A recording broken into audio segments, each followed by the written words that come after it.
শাহপুর পাশলা এলাকা থেকে যে আমার কবরের কাছে এসে আমার জিয়ারত করে নেয়, নূর নবীজি জানিয়ে দেন যে ভাঙড় থেকে এসে আমার কবর জিয়ারত করে নেয়, যে ইন্ডিয়া থেকে আমার এসে কবর জিয়ারত করে নেয়, বাংলাদেশ থেকে আমার কবর জিয়ারত করে নেয়, Pakistan, German, Japan, Jordan, Indonesia, Afghanistan থেকে আমার জিয়ারতের জন্য সফর করে। আমি নূর নবীজি তার লিডার, নেতা, সে আমার উম্মত, আমার গোলাম আমার কাছে দাঁড়িয়ে দাঁড়িয়ে সালাম জানায়। আমি নূর নবীজি জানিয়ে দিলাম আমার রওজার কিনারায় দাঁড়িয়ে আমার জিয়ারত করার জন্য আকা মাওলা রাসূলুল্লাহ সাল্লাল্লাহু আলাইহি ওয়াসাল্লাম বলে দিয়েছে, তার জন্য কি স্পেশাল অফার আমি দিয়ে দিলাম না। কিয়ামতের ময়দানে মাশারে হাসরের দিনে আমি নূর নবীজি ওই উম্মতের জন্য, ওই গোলামটার জন্য আমি কামলিওয়ালা সুপারিশের জিম্মাদারি হয়ে যায়।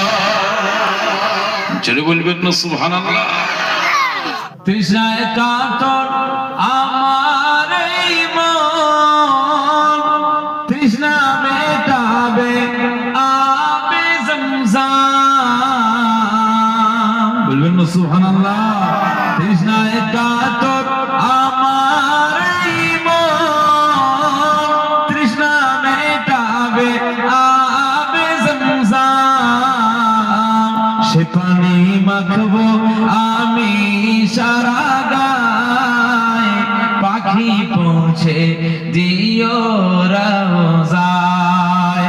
আমি লিখিব চিঠি দিব তোমায়, পাখি পৌঁছে দিও রওজায়।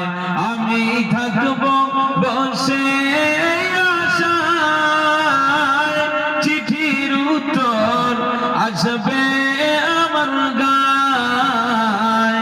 আমি লিখিব চিঠি দিব তোমায়, পাখি পৌঁছে দিও রওজায়। রাসূলুল্লাহর রওজার কিনারায় আপনি যখন যাবেন, সেটা কি হবে? আখিরাতে আপনার শাফাআত, সুপারিশের জিম্মাদার নবীজি হবেন। আপনার অর্থ, আপনার টাকা পয়সা, এগুলো আপনি যেমন দুনিয়ার কাজের জন্য ব্যয় করছেন, এটা করুন, আপনি অসুবিধা নেই। আপনার ছেলে মেয়ে, বিবি, সন্তান সন্ততি, আব্বা মা যারা রয়েছেন, তাদের পিছনে খরচ খরচাদের প্রয়োজন আছে। আপনার ব্যবসার প্রয়োজন রয়েছে, আপনার টাকা পয়সা খরচের ব্যাপার আছে, সব কিছু করতে হবে। কিন্তু তারপরেও একটা ড্রিম তৈরি করতে হবে, স্বপ্ন তৈরি করতে হবে যে একবার আমি একবার মক্কাতুল মুকাররমা মদিনাতুল মুনাওয়ারাতে আমরা যাব। এসব তকবীর দেন, নারে তকবীর। আওলাদ রাসূল মির্জা সৈয়দ আফতাবউদ্দিন হোসেন ভাইজান হুজুর কেবলা দরবারে ফুরফুরা শরীফ, নূর নবীজি বংশের আওলাদ বলুন জিন্দাবাদ। নারে তাকবীর।